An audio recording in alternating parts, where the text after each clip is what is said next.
What are the character traits and personality traits that you're seeing as a pattern amongst people that are financially irresponsible? Personality traits, I don't know. I feel like we see a wide range of that. I think definitely just a clear... People are very ignorant to personal finances, just as I was, just as I'm sure we all were at some point before we became educated on things. And you end up in the situation before you become enlightened. But you don't think it's like an impulsive personality trait, or... It's actually a good question. Or maybe I do try to get carelessness. I do try to get to the bottom of their situation. It's a little hard. I'm like, why are you doing this? And not a lot of people can give good answers, and I try to dissect that. Remember, when people are coming in, though, we're often seeing a lot of the after effects of past decisions. So I can't see exactly what they're doing in that moment.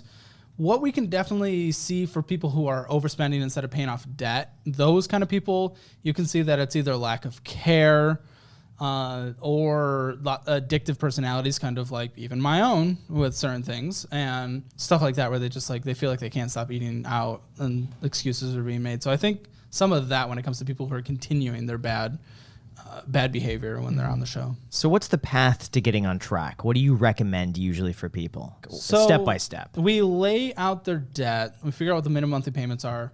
We add them up. Then we get what their budget is with the rent. Some of the stuff they can't control because they're already in it. Sure, we can maybe downgrade eventually, but okay, that is what it is. Your debt is this. I put them on a grocery budget that's can be healthily done, but is also limiting. It just essentially involves weekly meal prepping instead of like cooking fresh, pre-prepared meals every day. It's going to be more meal prepping and then warming up. And then basically no fun except for a few unique situations. No paid for fun. Go have fun.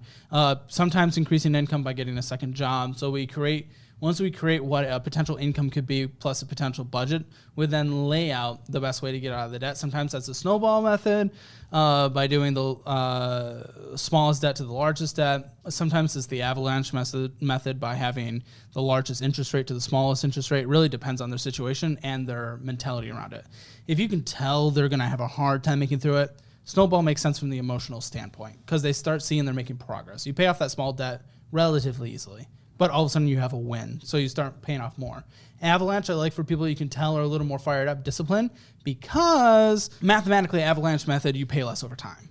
So we figure out the best method to do that. But first, we usually get them to save up a 1 month emergency fund. Whatever their budget was, we get 1 month. Sometimes if they have kids, multiple kids, 2 months, because if anything happens, we've also had people on the show who have followed the babysit. I love Dave Ramsey. We're going to collaborate with them. I've been invited on the show like twice. Yeah. I just travel anxiety. But the $1,000 thing, and I get his logic. He's defended it a lot, especially recently, even though it hasn't been updated, and he's explained why. We've had people on the show, especially early in the show, who did the $1,000 to get out of debt. They started making progress on the debt. Then an emergency happened, and there's basically no emergency that's less than $1,000. Then they ended up in a worse situation than they were before they even saved up the $1,000. So I'm like, okay, let's make sure if anything happens, you can survive for a month while you scour for income sources. Or if you have a kid, just to make up for extra risk because you're taking care of little ones, okay, let's have 2 months emergency fund. Then we just beat that debt down.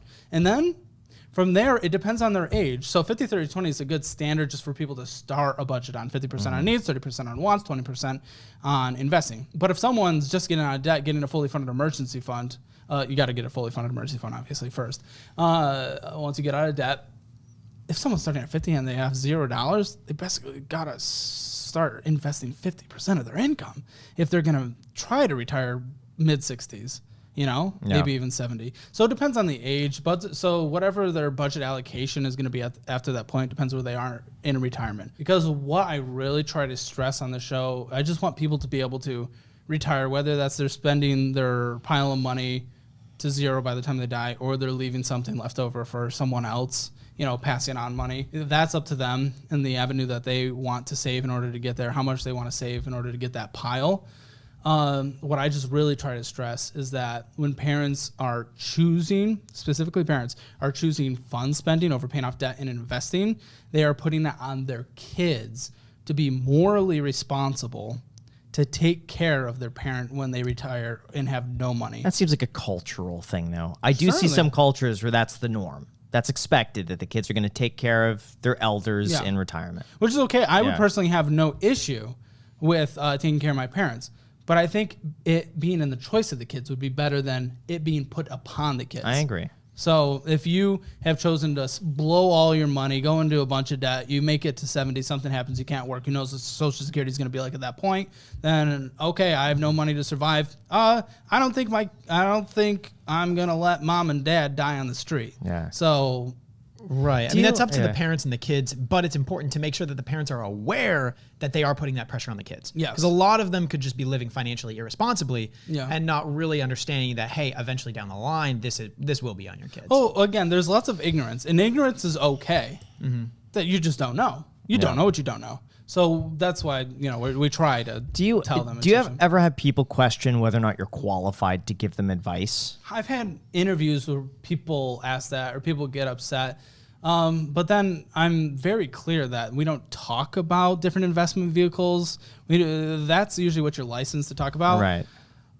If you need a specific license to say, hey, if you make $100 a month, you shouldn't spend $120 on fast food, honestly, fuck off.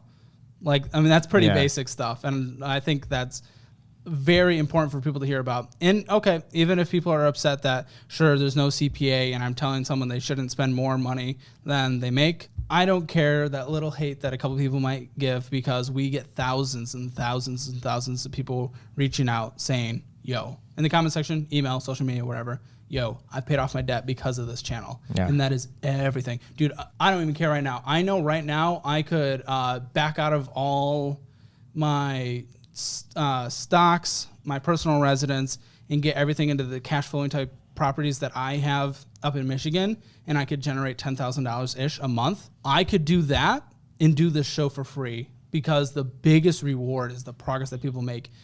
It's so hype. Yeah. It's so hype when people turn their lives around. It's just crazy. It's so exciting. Why not go for the certified financial advisor license? At this point, I just don't feel like it's worth my time. Sure.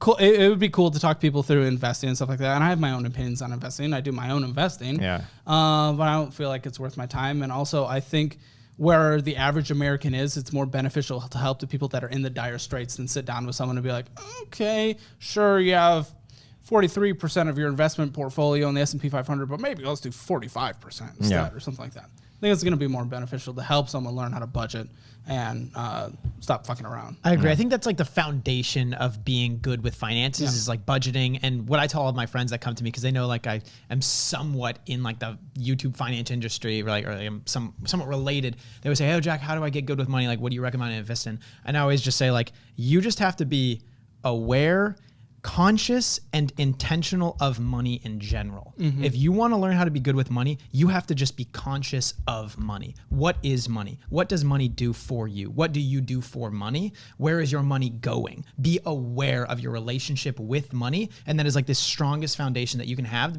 to being financially free or secure. Yeah. And another thing, honestly, again, because I don't do this for clout, I hate, as I said at the beginning, I honestly hate my social media presence. I don't like being known. It's weird. I don't like it. If people are oh, okay, I've heard enough bad stories of people I want to learn how to invest more. Money guys. Money guys are great. I love them. I'm friends with them. They're coming down here. Watch them, support them. They're good. I'm totally okay. Take a few weeks off my videos, learn some stuff from them. Totally good. I'm not doing this for clout. I'm doing it to help people. So that's totally chill. So I don't think I need to talk about investing, because people like them exist. And they are so good at what they do, and they're very educational. If you've ever been denied a car loan, credit card, or even an apartment because of what's on your credit report, you are not alone. Most people don't even know what's hurting their credit score, let alone how to fix it. That is exactly where our sponsor Dispute Beast comes in. It's an AI-powered platform that helps you find and remove outdated or inaccurate items from your credit report fast. We're talking things like late payments, old accounts and collections, or even accounts that don't belong to you. Not to mention, how it works is super easy. You connect your credit report, and Dispute Beast scans it for negative marks that could be dragging down your score. Then it generates custom dispute letters tailored for your situation, no templates and no guesswork. You could choose to just download the data and send it to the agencies yourself, or you can use their built-in mail service where they will literally handle everything for you. It's honestly just really clean and simple to use, and it's built by experts. So if you're ready to take back control of your credit, go to disputebeast.com/ICH today. There's also a link down below in the description, disputebeast.com/ICH. Guys, they will literally handle everything for you. If you're dissatisfied with your credit, they will do all of the research, let you know what's going wrong, and they will fight for you. disputebeast.com/ICH. Thank you so much to Dispute Beast for sponsoring this clip.